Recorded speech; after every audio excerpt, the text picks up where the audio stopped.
Good question. Brother is asking, other than asking for impossible things in your dua, such as asking for a dragon, are there any limits in dua? Very good question. I actually gave a lecture about this. You can return back to my YouTube channel to find it. It's about when you transgress dua. So this is a very known discipline that we study, right? You study when you're studying knowledge of Sharia, of Islam. It's called at-ta'addi fi dua, when you transgress your dua.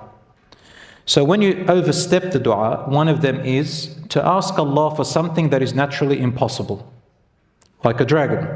That's ta'addi fi dua. Number two, when you ask Allah for something that is haram, forbidden. Oh Allah, make zina halal for me. Oh Allah, let alcohol be okay for me. Oh Allah, allow me to have a haram relationship with that person, like that. Number three, ta'addi fi dua, limit, is when you ask Allah for something that is oppressive to someone else, because Allah is not oppressive.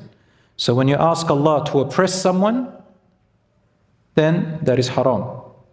And number four, to ask Allah subhanahu wa ta'ala in a rude way.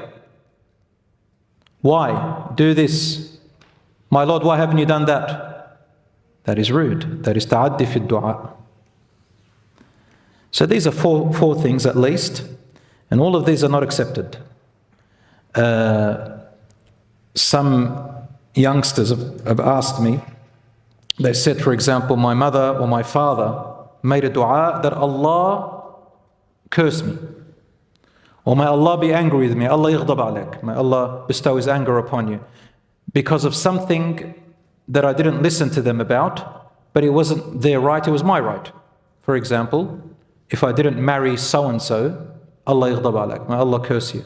This type of a dua is ta'addi. It is transgressing the limits, it will not be accepted, because Allah is not oppressive. So, you can go back to the lecture, I think it's about dua, and I've listed all the limitations. Very good question.